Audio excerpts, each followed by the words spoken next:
Okay, I've got Baby Pick open. You can find that in your Chapter 6 folder. What we're going to do with this picture is we're going to practice our blending modes by colorizing this image. And you'll notice here in the swatches panel, I have some extra swatches here at the bottom. I've already created these for this lesson.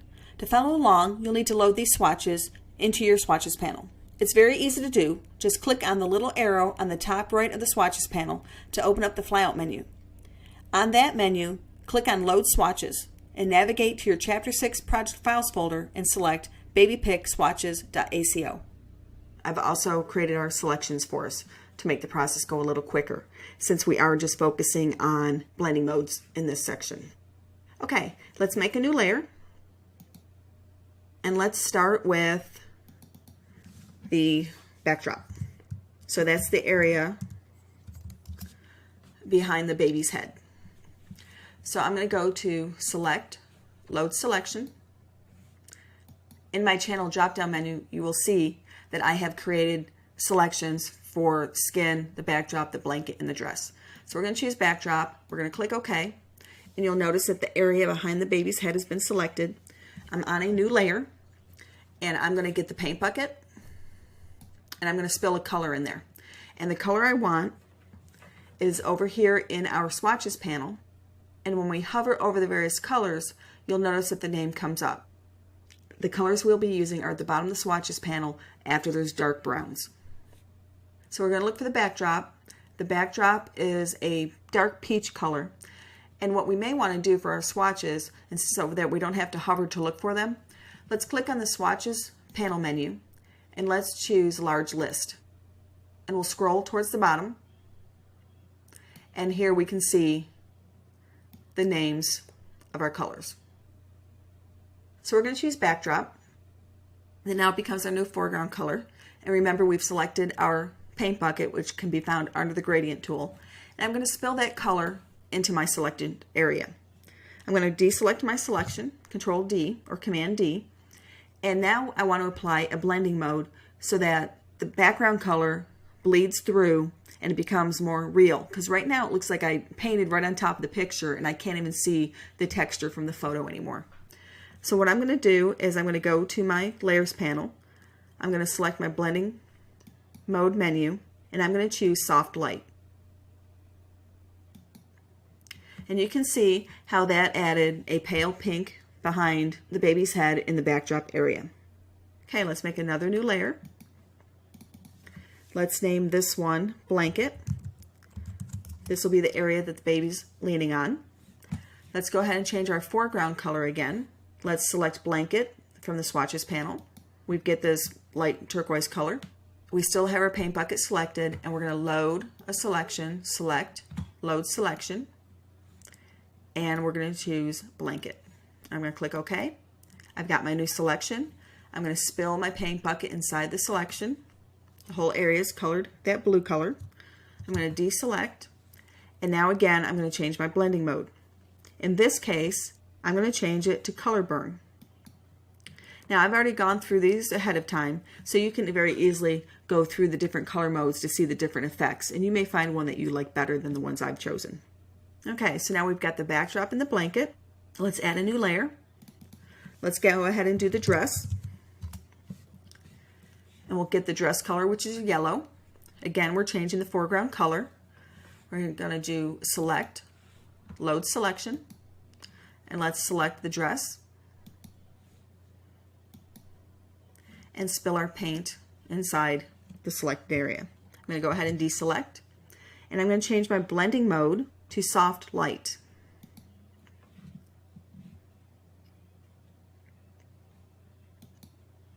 And you can see how the yellow has turned very pale. And again, this is working with the layers below it, but because my blanket is not in the same area as my dress or my background color in the backdrop area, the yellow is being combined with the original photo that I scanned in. It's not being combined with the other two colors because they're not actually laying on top of one another. Okay, let's go ahead and make a new layer. This time we're going to do the skin. So this is going to include the arms and the face. We're actually going to do the whole head because a lot of the skin color comes through in the hair. So we're going to select the skin color from our swatches panel, again to change the foreground color. let's go ahead and load selection. And we want to load the skin. And with my paint bucket, I'm going to spill into my selected area. Now you'll notice what happened was I have 3 different selected areas when it comes to the skin. I only had to spill in one section and it applied it to all the selected areas. Now you'll notice that this one's very dark and I can't see any of the features of the baby. So I'm going to change this one to soft light. And then you'll notice that the color becomes a little more pale, looks a little more natural, and again the original features are bleeding through because of the blend mode. Okay, now let's go ahead and work on some of the features on the face. We're going to go ahead and color the lips, the tongue, and the eyes.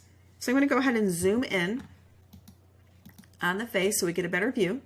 That's pretty good. I'm going to make a new layer, and let's go ahead and start with the mouth. So this will be the inside of the mouth.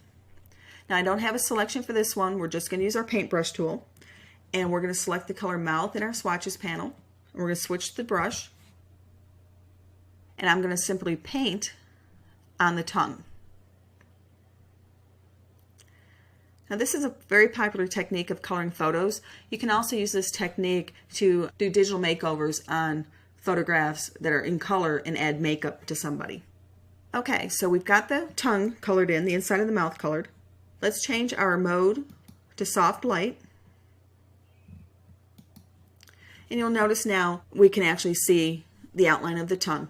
Now I went over a little bit there on the left hand side, so I'm going to get my eraser tool.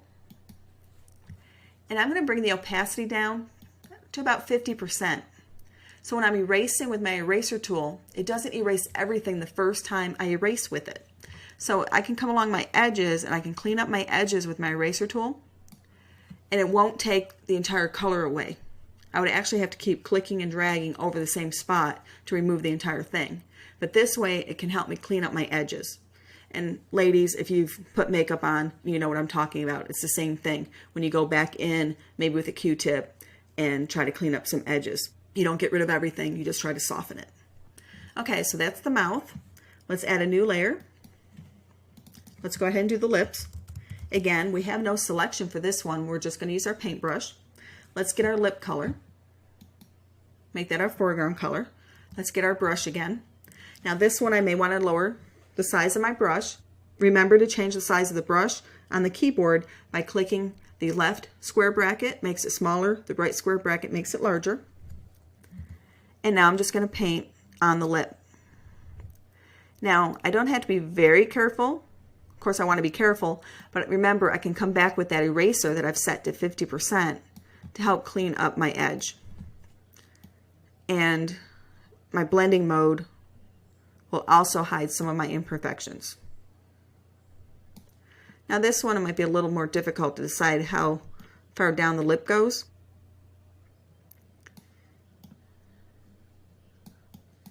And there we go. You know, after we select our blending mode, we may decide to come back in with our brush and add some more color.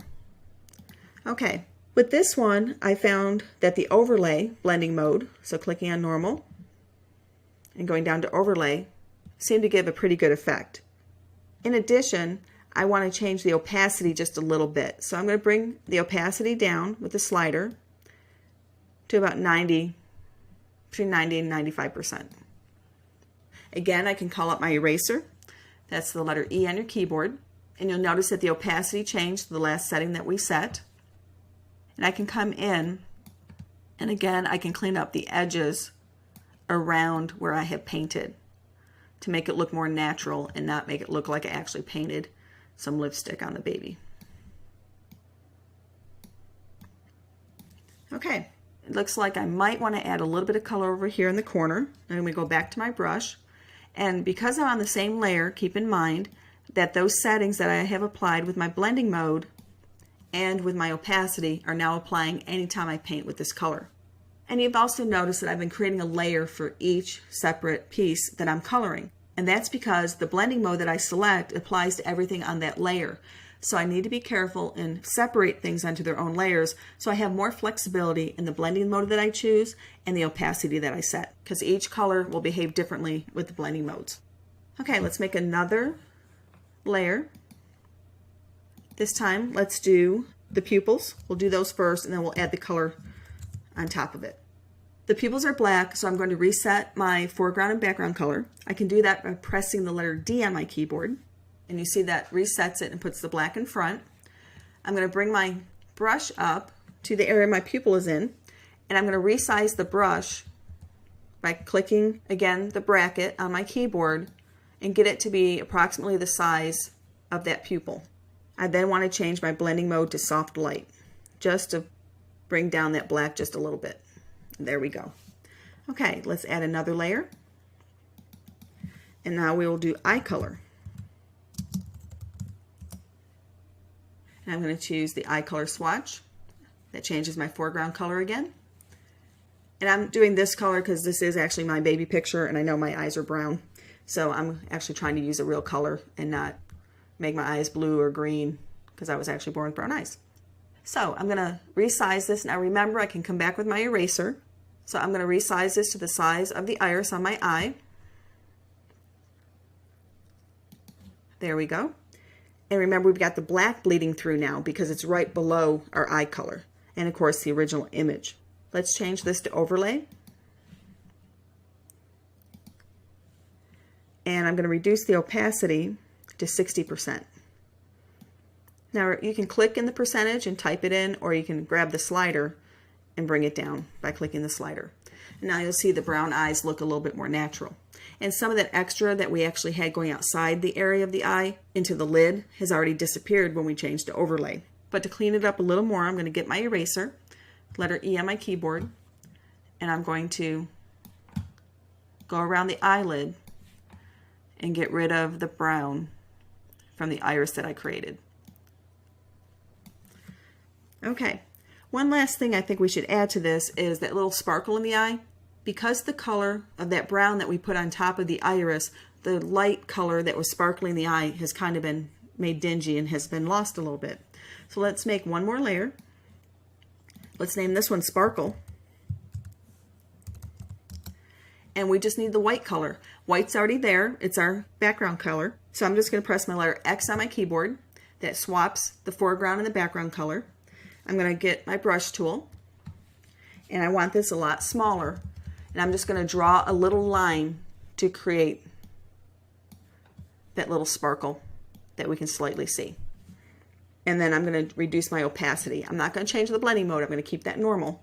And I'm just going to bring the opacity down to about 85%. And let me double click on the hand to fit this in the window. And there's our colorized baby. And this gave us the opportunity to work with blending modes and see how they can actually affect color.